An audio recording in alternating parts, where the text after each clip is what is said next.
বিসমিল্লাহির রহমানির রহিম। প্রিয় শিক্ষার্থী বন্ধুরা, আশা করি সবাই ভালো আছো। আজকে আমাদের যে লেকচারটি রয়েছে, এই লেকচারে আমরা শিখব যে দশমিক থেকে কিভাবে অক্টাল সংখ্যায় রূপান্তর করা যায়। দশমিক থেকে অক্টাল সংখ্যায় রূপান্তর করতে হলে আমাদের নিম্নে এই নিয়মটি ফলো করতে হবে। প্রথমে একটি দশমিক সংখ্যা আমরা নিলাম উদাহরণ হিসাবে, এটাকে আমরা অক্টালে রূপান্তর করব, আর এই নিয়মটি ফলো করে আমরা কাজটি সম্পূর্ণ করব। প্রিয় শিক্ষার্থী বন্ধুরা, তাহলে আমরা শুরু করি। প্রথমে আমরা যে দশমিক সংখ্যার দুটি অংশ, যে পূর্ণ সংখ্যা এবং ভগ্নাংশ সংখ্যা, তাহলে দশমিক সংখ্যার পূর্ণ সংখ্যাটাকে একটা নিয়ম ফলো করব আর ভগ্নাংশটাকে আরেকটা নিয়মে ফলো করব। তাহলে পূর্ণাংশটাকে কি বলা হয়েছে? অক্টাল সংখ্যার 8 দিয়ে দশমিক পূর্ণ সংখ্যাকে ভাগ করতে হবে ভাজ্য 0 না হওয়া পর্যন্ত। আবার বলা হচ্ছে নিচ থেকে উপরের দিকে সাজাতে হবে, নিচ থেকে উপরে সাজাতে হবে। তাহলে আমরা আমাদের নিয়ম অনুসারে 8 দিয়ে ভাগ দিতে হবে। তাহলে 8 দিয়ে আমরা 74কে ভাগ করব। 8 দিয়ে আমাদের 74কে ভাগ করলে আমাদের ভাগফলটা এখানে লিখবো, ভাগশেষটা এই জায়গায় লিখবো। তাহলে 8 8 64, 8 9 72, তাহলে 9 বার গেলে হয় 72, ভাগশেষ থাকে 2। এরপরে আবার আমরা 8 দিয়ে ভাগ দিব। 8 দিয়ে 9কে ভাগ করলে ভাগফল হবে যে 1 আর ভাগশেষ হবে 1। আবারও আমরা 8 দিয়ে 1কে ভাগ দিব। এই ক্ষেত্রে আমাদের ভাজ্য ছোট, যেহেতু ভাজ্য ছোট এই জন্য এই জায়গায় 0 বসাবো, আর অপরিবর্তিত সংখ্যা যেটা লাস্টে 0-এর উপরে থাকবে, আমি আগে বলছি, এটা এই জায়গায় বসিয়ে দেব। তাহলে আমরা সংখ্যাটি পেলাম, এটা হচ্ছে যে আমাদের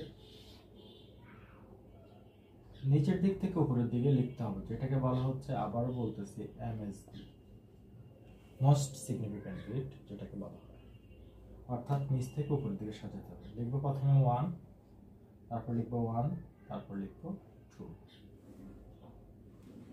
আশা করি প্রিয় শিক্ষার্থী বন্ধুরা তোমরা এটুকু পর্যন্ত বুঝতে পারছো। এবার আমরা নেক্সট ভগ্নাংশ অংশটুকু দেখব। ভগ্নাংশটুকু দশমিকে দশমিক লিখবো, 0.24। বলা হচ্ছে ভগ্নাংশ সংখ্যাকে 8 দিয়ে গুণ করতে হবে। তাহলে ভগ্নাংশ সংখ্যাকে 8 দিয়ে গুণ করতে হবে আমাদের কথা মতে। তারপরে বলা হচ্ছে যে পূর্ণ সংখ্যা না আসা পর্যন্ত 3 থেকে 4-এর অধিকবার গুণ করতে হবে। তাহলে আমরা গুণ করে নেই। 4 8 32, 32-এর 2 হাতে আছে 3, 8 2 16, 16 আর 3 19, 19-এর 9 হাতে আছে 1.1 এই জায়গায়।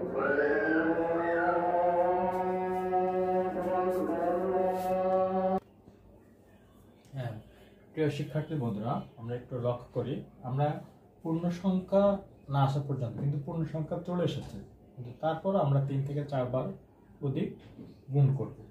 তাহলে আবারও আমরা এই দশমিক সংখ্যাটুকু গুণ করব। 8 2 16, 16-এর 6 হাতে আছে 1, 8 9 72, আর একটা হচ্ছে 73, 73-এর 3 হাতে আছে 7, তাহলে 7 এই জায়গায় বসে যাবে। আবার আমরা 0.36-কে 8 দিয়ে গুণ করব। তাহলে 36 গুণ করলে 8-এর নাম তো 6 বার, 6 48, 48-এর 8 হাতে আছে 4, 3 8 24, তাহলে 24 আর 4-এ 28, 28-এর 8 হাতে আছে 2, তাহলে 2 এই জায়গায় বসাবো, 0.2। তাহলে আমরা বলছি যে 3 বা 4 বার, আমি 3 বারে নিলাম। তাহলে সংখ্যাটি বলা হয়েছে যে সংখ্যাটি আমরা লিখব উপর থেকে নিচের দিকে পূর্ণাংশটুকু, অর্থাৎ এটাকে বলা হচ্ছে এলএসবি, লোয়েস্ট সিগনিফিক্যান্ট বিট। তাহলে এখানে লিখব আমাদের 172। তাহলে আমরা অ্যান্সার পেলাম 17, অর্থাৎ 112.172। এটা হচ্ছে আমাদের অ্যান্সার। তাহলে আমরা এখন শিখলাম কিভাবে একটি দশমিক সংখ্যাকে অক্টাল সংখ্যায় রূপান্তর করা যায়। প্রিয় শিক্ষার্থী বন্ধুরা, আশা করি তোমরা সকলে বুঝতে পারছো। আজকে ভিডিওটি এখানে শেষ করছি। যদি কেউ বুঝতে না পারো তাহলে কমেন্ট বক্সের মাধ্যমে জানাবে এবং তোমাদেরকে বিস্তারিত বুঝিয়ে দেওয়ার চেষ্টা করব। Thank you everyone.